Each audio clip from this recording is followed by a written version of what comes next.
I'm just gonna hurt you. Really, really bad. We're bad guys. It's what we do.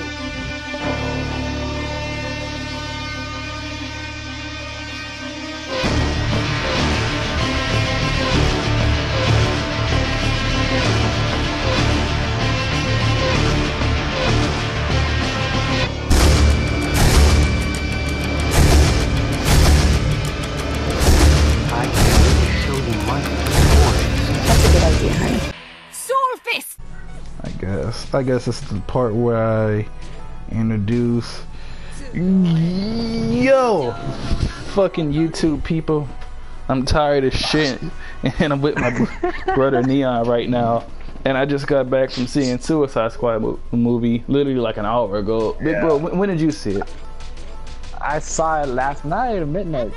I didn't get to go to the midnight show. Only such stuff happened. I didn't get to go, but so I guess first things first. Let's talk. Who do you think gave the best performance in the movie? Can I go first? Oh, by all means, yeah, go first because Honestly, that's a good question. Honestly, I thought I was gonna walk out of this movie liking Harley Quinn more than anybody else, and I did. Oh, except for one person. Oh, what? Except for one person. El Diablo was so cool. El Diablo, you know, El Diablo's performance was on point. He was so You're talking cool. about a guy that killed his family, and that's when his whole career as a bad guy just did a 360 and said no more. You know what? I don't know. I don't want to spoil anything. It was something about his performance, and I was just like, oh man, like to say, oh fuck it, okay, there's gonna be spoilers here. Like when you find out what he did to his family, spoilers. when you find out what he did to his family, I was just like, what? That was a knowledge, bro. Like that was instant knowledgeable. Like even if you never known about Diablo, I never heard of this motherfucker in my life, and I love this. I've heard of him, but I don't know a lot about him. Yeah, I didn't know that though. But like, I mean, yeah, I see what you're saying. Like the second he started talking about it, I was like, oh, he killed his family, didn't he? But I was just like, oh man. No, because not even before that, like the reason why he got caught was because he killed a family, and you're telling me a gangbanger kills a family and then stops? Oh right, yeah, he turned himself in. Before. Yeah, he turned himself in. Yeah, he turned himself in. So that was a clue that he killed his own family. Oh man, okay. It's different. You kill somebody else's family, right? For some reason, and you don't feel shit. You kill your own family. You're suddenly, oh man. But no, well, I think it was an accident because he said he got into it with his wife. Like she was gonna take the kids and leave because he didn't want to stop gangbanging, and he got upset. And I guess he just the thing with El Diablo is he's like Angry Joe. He gets mad and explodes. Yeah, he blew up and he killed them all. He turned himself in, and I want to say outside of that, like he was like a pacifist, and he just had that personality about him. Like even one point, Deadshot was talking to him, was like, "Are you gonna do anything?" He's like, "Man, this ain't my fight. I don't want to." He's like, "I don't want to do anything. This ain't my fight." And was like, "Well, man, fuck that. You better you better do something. God damn it." Yeah, like that's something that made me like upset at the beginning of the movie that he didn't want to fight. No, but then you find out why. They were monsters. Well, yeah, but then you find out why he didn't want to do it because he like he said he doesn't want to hurt anybody ever again. But yeah, like you said, they were monsters. But yeah, okay. So El Diablo was the best part of this movie. Well, let me not say the best part, but I liked him way more than I thought I was gonna like him. At first, when I saw the trailer, I was like, who's that? I agree with you on this point. I liked him a lot, but to me, he wasn't the best part. Okay, who was the best character to you? Deadshot's performance, Will Smith knocked it out of the park. Okay, well, let me say that's not really fair because that's Will fucking Smith. Like, okay, yeah, that's we're Will talking about a star here. I mean, he's a professional. That's Will Smith. Though I will say, as Deadshot, Will Smith who's really? I was expecting him to just be like, oh, Will Smith, you know, but he really got. It's true. Like a dude that's done I Am Legend and all this kind of shit. Yeah, I was expecting him just to be Will Smith and just be like super serious and all Will Smith. Oh, I'm Will Smith. But he was honestly, you know what I will say? What I'm really surprised about? Will Smith, Deadshot made me laugh more than any other character in this movie. But little bro, I have to ask, what did you think about Margot Robbie? Come on. I want to say that for last. I want to say that for last. Oh, okay. You want to say that for last? Yeah. Okay. So Deadshot was definitely good. What about like the 5 minutes Batman's in this movie? Oh, nah, fuck. Nah. Okay, see, Batman was dope. There was something I want to spoil, but I don't know if you want me to spoil. Go ahead. We've already started spoiling things. Fuck it. People, there's spoilers. Pissed me all hell. Why the fuck Batman made out with Harley? He didn't make Harley made out with Batman. No, there's a difference. He didn't even made out with her. He raped her. No. Well, what happened? Not raped, but no. What happened was Harley was well, he thought she was drowning, and she kind of was. It's just he was gonna give her CPR. Harley just made it, and you know Harley's done it a lot. Like if you read the comics or watch anime series, there's a lot of times when Harley would just kiss Batman. I know that, but so that's the thing. Batman thought Harley was drowning. Yeah, he was gonna give her CPR. She just was playing dead, basically, and then she kissed him. Oh, okay. That clarifies a lot of things that pissed me off. Then, okay. Yeah. Because I saw Batman going in for that kiss, I'm like, wait, I know she's not drowning. Harley was playing dead. But Batman was the one who he was gonna go get CPR to her, but she kissed him. But even from the short time Batman's in this movie. It was cool to see. One thing I will say, it was good to see Batman from a different perspective, because we always see Batman from Batman's perspective. I want to say something about that. What I loved about the whole Batman thing is they showed him capturing everybody. Yeah, they showed how they got arrested and stuff. But one thing I like, you got to see Batman from a different perspective, because we always see Batman from like the Batman perspective, like he's Batman and he's the good guy, and but now we get to see how the villains feel about him. I'm not gonna lie, when Deadshot was walking with his daughter and Batman just dropped out of nowhere, that part broke my heart. Yeah, I was just like, part was like, oh damn. Yeah, but Deadshot was just walking with his daughter and Batman. I agree with Batman what he said. It's like, don't make me do this in front of your daughter. Do this in front of your daughter. Yeah, that's some respectful shit. Yeah, what was he? And Deadshot was about to fight him, but then his daughter stepping away in front of the gun was like, "Don't do it, Daddy." It was good to see Batman from a different angle. Like we get to see Batman from Joker and Harley's perspective, and Harley's like, "Oh god damn, it's Batman again." Like because not everybody likes seeing Batman. So yeah, so I will say, something weird. Croc didn't have any lines in this movie. Who? Croc. Yeah, Killer Croc was there for like comic relief. Killer Croc was there to beat up people and be funny when he needed to be funny. And he was funny when he needed to be funny. He was definitely funny. He was definitely more comical than I thought he was gonna be. His kid's performance was good. You're thinking about the line.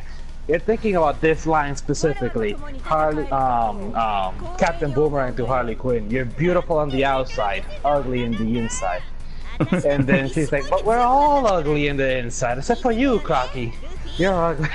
Oh yeah, he's like, you're ugly on the outside. He was like, bitch, I'm beautiful. yeah, I'll agree with that. Croc was funny. Now, I will say one thing, I don't see why Katana was in this movie. She was like a throwaway character. And the thing is, I kind of feel like they wasted her because she was beautiful. Well, no, Katana looked good, and she did. But I really felt like she was a damn throwaway character because nothing she did really mattered. And like honestly, I'm being dead serious when I say this. You can take every scene that Katana is in this movie, take everything that she's in, remove it from the movie. It's not even. Like it doesn't do anything. You can literally take her out the movie and it won't affect it at all. She kicked ass, but that was literally it. She brought nothing else to the table. I don't understand why she was really in this movie. I agree with you. As much as I like Katana as a character, she did nothing in this movie. Yeah, she did nothing. Like, oh, I'm here to protect this guy. Protect him from what? You didn't protect him. Everybody else protected him. Yeah, everybody else protected him. She didn't really do anything. She was like a throwaway character. I will say, I will say he was a throwaway character. Well, Slipknot was the throwaway character. Oh my god! You know what? I'm actually upset about Slipknot. I don't know who the fuck that character is. But hey, at least And you the never black guy will that know. died first. And you never will know who he is, man. You never will know. Slipknot, That was disappointing though. I actually wanted to see that character. He looked cool. there's nothing to say about Slipknot. He died. Just I can tell because you look at any of the trailers, he's not in any of them. That's like he's never there. That's why I knew he was gonna That's die. funny. I never realized it until you mentioned it, but yeah, that's true. Yeah. had no purpose in this. He was there just to show, they're serious. We'll fucking kill you if you don't, follow the rules. Yeah, he was just there to show the fact that, hey, I'll kill you if you don't have. Yeah, so Slipknot he was a throwaway. I can't really talk about his damn performance because there wasn't really one, so there is Oh my god, that. his performance, it's great, dude. Oh, it was God tier, man. The hanging body with no head? Yeah, it was God tier. Okay, and Rick Flag and Amanda Waller, how did you feel about them? Didn't like Rick. I love Waller. Not the actor though. She didn't look Wallery enough. Oh, her performance was amazing though. She killed it. Her performance was great. Her performance was amazing. She killed it as Amanda Waller. But Rick Flag, it's not that I didn't like him. He did good in the movie. It's just I didn't resonate with him too much because I didn't really. If I put myself in Rick Flag's shoes, I wouldn't make some of the choices he made in this movie, and that was my only. Okay, what the fuck was that? Yeah, I dropped it. But oh yeah, if I put myself in Rick Flag's shoes in this movie, I wouldn't make some of the choices he made, and that's the one problem I have with this Rick Flag. Like at the end when he crushed Enchantress's heart, I was like, I wouldn't have been so broken up about it. Like, it was like No, what I liked was Enchantress saying you don't have the balls. Yeah. Oh, okay. Now, how did you feel about Enchantress? It made me sad. Made you sad? To be honest, it made me sad. A character that powerful should not have fallen to this. She was OP And I'm as talking shit. about DC lore. Well, see, the thing about it is, Enchantress herself is OP as shit. So I already knew going into this movie, any way they was going to defeat her was going to be bullshit. Like, like any way they was going to do. That's the thing that pissed me off. I acknowledge these characters and I know their limits and their powers, their abilities. And I'm counting Suicide Squad members: human, meta-human, crocodile human, God. Yeah. It's like sending Spider-Man to fight Galactus. It's not gonna happen. Anywhere they was gonna beat her was gonna be bullshit. She was like even in the final throwdown, she was busting their ass. I was like, yeah, you like any way you're gonna beat her is stupid as fuck. Like it's not gonna make sense. Wait, I have a comment. I Go did for not it. understand why she went physical. Why she went fit? Well, that's just being movie. You need a cool action scene, and it was cool to look You at. need The a cool action. action scene. Well, it yeah. was a good action scene. I'm not gonna knock it. Oh, But yeah. we're talking about a god here that can literally kill you by just looking at you. Well, the movie's excuses was she didn't want them to die. She wanted them to join her and be her generals and stuff. She was like, oh, you guys could work for me and we could take over the world. And so that's They wanted to kill the world. Well, no, she wanted to kill the world, but she specifically said she wanted them to work for her. So that's the movie's excuse for why she didn't just look at them and turn them into dust. And whatever, it's just it's a comic book movie. Like if you try to nitpick every logic to it, you're gonna disappoint yourself. Like at certain things you have to take it at face value. Certain things you have to take at face value and just accept it for what it is. Now, what I will say about Enchantress, she doesn't have a lot of dialogue in this movie. As a villain, I was like, what do you mean she didn't have enough dialogue? No, I mean her dialogue wasn't alien language shit. No, her dialogue wasn't memorable. That's what I mean. Like every villain in the movie wasn't anything special. No, every villain in a movie should because usually the main job of a villain in comic book movies is to give you killer lines to walk away from the movie with. Like Heath Ledger had, I thought my jokes was bad, or let me show you a magic. Every villain has like cool lines, but Enchantress in the movie she didn't really say anything. Most of the one-liners and stuff came from like Deadshot and stuff. which is cool because her dialogue was the weakest part about her, and as a villain, she was pretty mad. But one thing I will say about Enchantress, or her actress, or whoever the hell idea was it, her body language was amazing. Like, she was creepy and sexy at the same time. I have never gotten the weirdest corner until I saw this movie. Yeah, Enchantress, her body language was just, it was good. Like, and you know what, I can understand, to some people, if they would have seen this movie and they would have seen Enchantress, it probably wouldn't make it. It would probably be too, a lot of things about this movie would probably be a little bit over the top for them. But for me, it was the perfect amount of crazy. Like, I didn't mind it. You It know, was just, Megan Fox and Mila Kunis got asked to do that role. I don't think they would have pulled it off because whoever they got to do it, she definitely, like I said, she had the body language for it. She had the body language for it. Like the way she I've crawled. seen this actor before, and I like her as an actress, but her performance is amazing.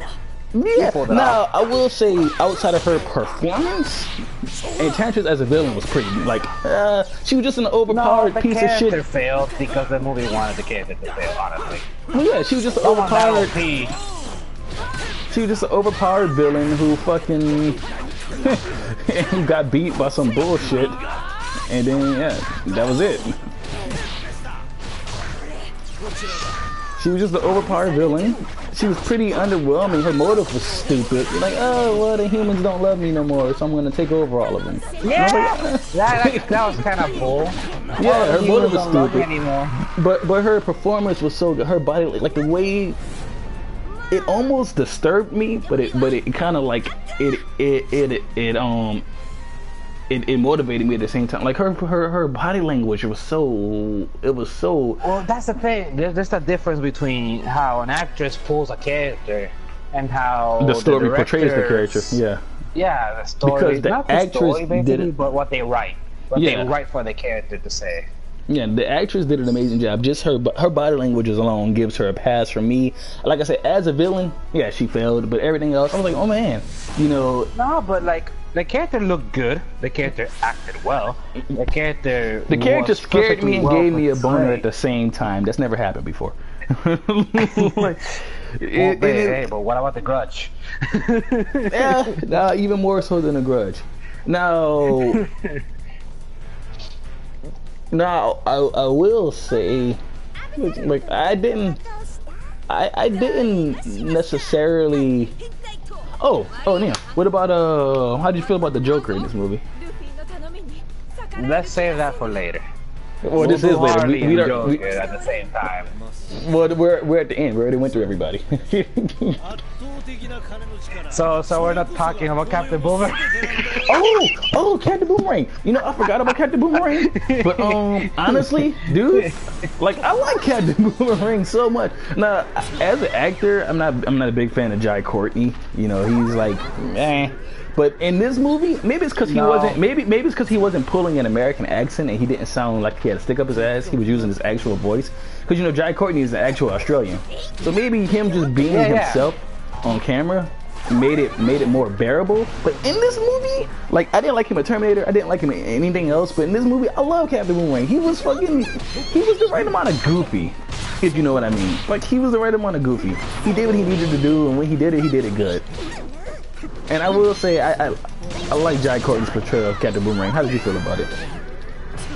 Well, I'll be honest, I did not like Captain Boomerang in this movie. Okay, I mean, and the reason why is because of the comic relief. He was there for just being funny. Man, he kicked ass too. Well, think about it. Well, think about who Captain Boomerang. You know, he's and the Flash did show up in this movie, which was pretty cool. Yo, shut up about that. Oh my god, I died when I saw the Flash showing up in the fucking movie. I was like, what? What am I watching now? But Captain Boomerang, yeah, he's a Flash villain, and you know, Flash villains are really they're all kind of fucking wacky. You know, they're not really all that to be taken seriously. Well, to be honest, I don't know why they put Captain Boomerang in this. Well, because he's a go-to member of the Suicide Squad. I don't remember well, but I don't think he was part of the original Suicide Squad. No, he is. He's one of the good, like him, Harley, and Deadshot. They're always be in the Suicide Squad. Damn, look at my health. him and Harley Davis have already been in Suicide Squad. So he's kind of like a legacy character, you know. They had to put him in the movie. I don't think he did bad in this movie at all. I kind of do feel like the script underused him. I will say that. You know, there was a lot more he could have did. Like, he wasn't a bad actor or anything. Just like I would have liked more serious Captain Boomerang. The Captain Boomerangs I've read on and I've seen aren't just comic relief characters, you know. Oh, okay. So you just want him to have a little bit more impact and a little bit more depth to him, like kind of like El Diablo and Harley Quinn and Deadshot. They all had like. Yeah. Well, see, the thing is, the movie. I guess those were the movie's leading characters. You know, they're the ones who had the backstories and the flashbacks. El Diablo, Harley Quinn, and Dead. Those are the ones the movies wanted Judah. They were the main characters of the movie. You know, it's kind of like in Guardians of the Galaxy. You know, the main character was Star-Lord. The other Guardians were there and they did stuff, but the movie wanted you to focus on Star-Lord. You know, so that's probably why. Yeah, no. The movie wanted you to focus on Star-Lord. Oh, but what I will say, what this movie did, what no other movie has done this year, no other comic book movie done this year, this movie knew how to have fun. No, yeah. It's about time DC started like picking up colors and this movie was a comic book movie, and I can't stress that enough. Like I like Man of Steel. I love Man of Steel actually, but the movie is so moody and this movie is so moody and so sad, and even the score in the movie is so sad, like dun dun dun dun. dun. I'm like, okay, like we get it. And Batman v Superman was so sad and so dark. And everything, even though I Superman. I need you to explain to me why the fuck is wrong with Superman being Batman 2.0? Well, that's a topic for another time. But yeah, like one thing I liked about this movie is they knew how to have fun. This movie's soundtrack was amazing. It was so fun. Like this movie just Without Me by Eminem playing. I guess who's back, and I'm just like, okay, so the movie is. When they're getting ready and dressed up, yeah. But yeah, because this is a comic book movie. Like it's a movie based off of a comic book. And one thing I will say, aesthetically speaking, this movie looked like they literally just took the comic book, cut it out, and threw it on the screen. And they just like. That's what I'm saying. Like for a DC movie, it actually had more color than any other DC movie had. Yeah, before. it was a more fun movie than any other DC movie we've had in a long time, and I hope all the rest of the DC movies take note from this and just know how to be fun. Even with like the Marvel movies, comic book movies kind of stopped being fun. Like okay, like say with Civil War, I'm not gonna talk about it for long, but Civil War, like that movie was more of like a political thriller about these cities are being destroyed and these events are happening, about what's right, what's wrong, sign the paper, and I'm just like, oh, it's so serious. Like, oh my god. The movie was only really fun when Spider-Man showed up. Outside of that, it was just so serious. This movie was so fun. It was entertaining. This movie literally entertained me, and that's the best part about it. That's the reason why I like it so much. It was so fun. Because it was a movie. It was a movie about a kid. Pretty damn good. Yeah, but the thing, it was a movie where a sociopathic clown girl fought monsters with a baseball bat. Like. What the fuck? Yeah, that was badass. I'm like, everybody here is using guns and shit, and you're meanwhile hitting them with bats. Yeah, the movie knew how to have fun. That was the best part of it. Wait. If we're gonna talk about Harley, can I just say how I love the original costumes in the fucking movie? Oh yeah, you know, her original clown costume did show up in the movie. It was actually in her little her toy chest with all her other toys and stuff. She just didn't put it on. Yeah. But you got to see her wear it. From that one point with the Joker. Oh, okay, so let's talk about the Joker. How did you feel about I think Jared Leto killed it as a Joker. Now, he's only in this movie for like 15 minutes.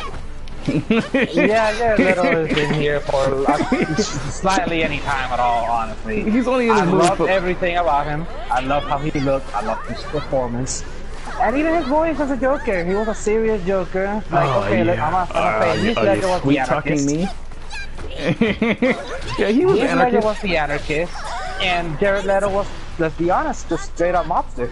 Yeah, you know what? Jared Leto's Joker, I read, David Ayer, he said, he took inspiration from like the first comic the Joker ever showed in, The Man Who Laughs, where it was just, just some gangster who looked like a clown who showed up and started killing people. And he said, well, this is 2016, so what would a clown gangster look like in 2016? So That was Jared Leto. He looked so modern. It was Yeah, just like a modern take what a on. clown gangster looked like. Yep. And I'll be honest, I loved everything about it. Everything about Jared's performance, everything. Except Harley for too. one Harley was just specific like it was like a little gangster in 2016, and she was cute. And that was the one I liked about this movie. Like Joker and Harley, the way they dressed was very comic booky in itself, but it also was more like I guess you would say, I don't want to say realistic because there's nothing realistic about a clown gangster with a baseball bat, but you know, it was a more genuine take on what nobody was gonna dress up in suits and stuff all the time, you know, like that's just not logical. You know, I like how the Joker just wore clothes, like when he was out doing his Joker business, like, you know, his gang deals or whatever. Yeah, he was wearing like his little clown suits, but you know, a lot of times you just see him, he's just dressed like he's just going like outside. You know. Yeah, he didn't like. Okay, I love the classic Joker outfit, but seeing Jared, oh damn, Jared Leto try on multiple different outfits on was spectacular. Yeah, His performance was great, and how he was just.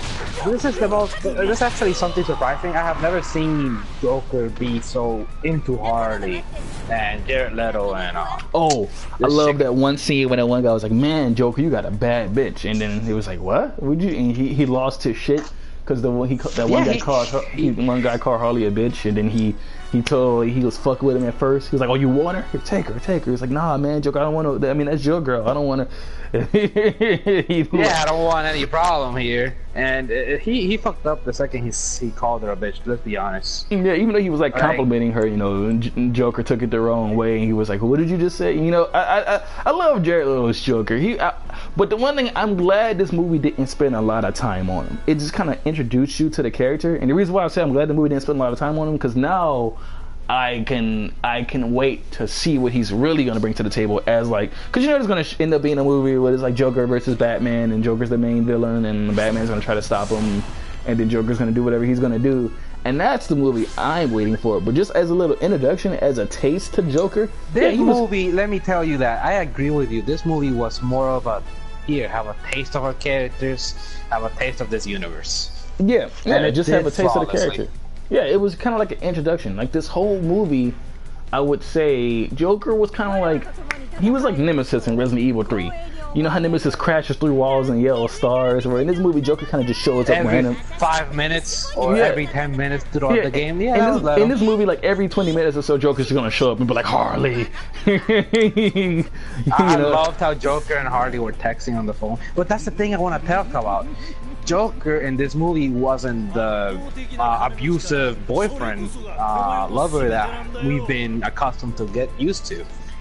Well, no, you can tell in this movie he gets out in this movie he genuinely fell for Harley. Like there was that one when he threw her into the chemical. Well, actually she jumped into the chemicals. But you was gonna at one point you could see Joker was just about to leave and just leave her there like ha, joke's on you. But then he stopped. He was like, I can't fucking leave her. So he jumped in after her. You know, just like, oh, he actually cares about Harley in this movie. Which is kind of, because Joker always cares about Harley, but he has a funny way of showing it. In this movie, he straight up shows it. You know, it's not like a maybe he does, maybe he doesn't thing. You can tell in this movie he straight up cares about Harley. But like I said, it was amazing seeing that change in a character. It's not a big major change. It's not mind blowing. Yeah, no, he just doesn't treat Harley like a dick. You know, he actually. Yeah. Like, come on, he killed that guy because he called Harley a bitch. If that's not love, I don't know what is. Exactly. You called my girlfriend a bitch? Bullet in the head. But like I said, this Jared Leto, like if you're gonna go to the movie, don't expect to see a lot of Jared Leto or a lot of Ben Affleck. They're not in this movie a lot, and I'm pretty sure the reason why they're not in this movie is because the movie's just saving them for their own. The movie's not about them though. Yeah, it's not about them. I'm pretty sure the movie's just saving them. The movie's about the Suicide Squad, and Joker's not Suicide Squad. Batman is in Suicide Squad. Exactly. Like actually, the only reason Batman is in the movie is to show you how they got in the Belle Reve. Yeah, to show And you. the only reason Joker is there is for a backstory for Harley. Basically, yeah, they're there just to push the plot forward. The movie's not about them. It's kind of like, you know, if you watch, like, say... And I'll be honest, that isn't even bad at all. I actually enjoyed seeing Batman for 5 seconds. I enjoyed seeing Leto for every 5 seconds after like 40 minutes. Yeah, because it just kind of lets you know, wow, yeah, Batman does kind of like just exist in this world. You know, he's not always going to be there, but he is there. And it's just another way to see the character. It's kind of like how you say you watch like a Marvel movie and it's a Captain America movie and fucking, I don't know, Hawkeye shows up for like 5 minutes and then leaves. You're not expecting him to be there forever. You know, he's gonna show up, he's gonna go. Let me just say this. Batman and Joker in this movie were basically, what's this fucking old man's name again? Who was that fucking old man? Brenton, I completely forgot. What old man? You know what, old man? The god of comics. Stan Lee. Yeah, Man, Stan Lee. they were like Stan Lee in the movie. Okay, alright, so let's get to the final part of the movie. Harley Quinn. Oh god, I loved her so much. I will say one thing, I counted. There was 6 separate times where the camera focused on Harley from the behind. I was Let's like, just be honest. No. you get to see You more. mean to say you get to there see, were 7 scenes in the movie where the camera just zoomed into that booty? Yeah, there was like you get to see there's Margot nothing wrong with Robbie's that. cute little booty. It was cute. Like it wasn't even like a sexual thing. It was just like, oh, look at her tiny little. Like it was cute. I'm like, what a little. It was just, but it was, like, outside of that, which was cute. I was just looking at the movie, like, oh, look at Harley's little. You just kind of like want to pinch it or something. But Yeah. like, It wasn't anything sexually portrayed. The only sexual portrayal. no, of she Harley wasn't like Quinn twerking or anything. was- It was just like you just see her No. tiny little. But Like I'm saying, like the only sexual portrayal of Harley Quinn was when she was putting on her outfit, and they literally made it comical because everybody around her was looking at her. even the women were looking at her, putting on her. I think that was more Yeah. along the lines of she just stripped in front of everybody, like without even caring. You know, she just Yeah, that's what she did, and that's the thing that made it comical. just like what, like in front of Yeah. everybody. And she just stripped. Like that was cute. But I will say Margot Robbie as Harley was. I get why they didn't, because they couldn't spend too much time on her backstory. But like one thing I like about the Harley and Joker's backstory, because you know the Joker basically made Harley go crazy in a sense. But this movie kind of, it didn't gloss over it, but it only briefly covered it. You know, like Harley took care of the Joker when he was in Arkham, and you know she kind of fell in love with him. But this movie, because it's only a flashback, but if it was in his own movie, you get to see it more. But it kind of just like, yeah, you know, she met Joker, she fell in love, she broke him out of Arkham. And I was like, let's be well, honest, it did what it had to do. It like for people yeah, that it just don't told you know what happened. It characters, got the point that across. actually makes me sick to say that people don't know Harley Joker. That makes me sick to say that, but there's people that don't know and they just watch the movies. But it did its job in portraying the backstory between Harley and Joker. Yeah, it couldn't He spend was too a much time on it. psychiatrist Yeah. trying to fix him, and she fell in love. Done. Yeah.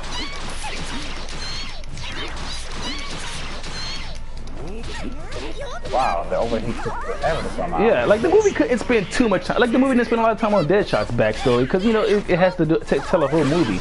So it just had to get the point across. Yeah, Harley met Joker, she fell in love, she broke him out, and then but the movie it let you, even though it didn't spend a lot of time on the backstory, you still understood why Harley felt the way she did about Joker, or why Joker felt the way he did about Harley.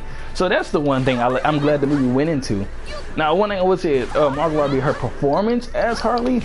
Oh, but she killed it. She's very, in her acting, she got that character down to a T. There's the little things she did, like calling Joker Mr. J or saying Putin, or you know, there's a lot of things that she was I loved her like. outfit, and I loved how her acting performed well with Leto's. Yeah. And there's a lot of things she did, you know, where she really got into the mind of how Harley is. You know, it's like, oh, you know, we gotta save the world. She's like, oh, you know, why should I save the world? The world never gave a shit about me. You know. So Margot Robbie did an amazing job. She was actually one of my favorite parts of this movie. Like I knew, but that's not really saying much because I knew she was gonna be my favorite part of this movie. So that's why I didn't really I'm not really surprised by that. I'm just like, yeah, I mean, she's Harley fucking Quinn. I'm not surprised by the fact that I love Margot Robbie. What am I even like? I mean, come on, I have fucking $100 Harley Quinn shoes and I collect Harley Quinn figures. Like, I'm a huge Harley Quinn fan. Like, I'm not surprised. I know, little bro. I know. I'm not surprised. I loved Harley in this movie in the slightest. Honestly, I'd be surprised if I didn't. I'll be surprised if I didn't. But as a genuine performance, well, she did an amazing job. No, yeah, definitely. She killed it. She fucking killed it.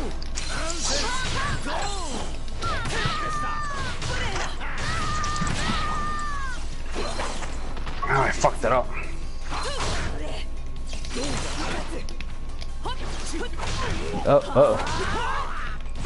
Ah, shit, no! This shit, little bro. Oh, yeah, but no, Margot Robbie did a great job as Harley Quinn. I can't wait to see more of Harley from this world. I can't wait to see more of Joker from this world and all the other characters except Katana. I was just like, why are you in this movie, Katana? Like, Jesus Christ. Katana didn't really do anything. That's my only negative in this movie was Katana did nothing for me. Like, I was just like, why the hell is she here? I'll be honest, I love Katana's character design, and the actors did a good job, but they just did not give anything for her. Yeah, she didn't do anything. They didn't give the character a purpose.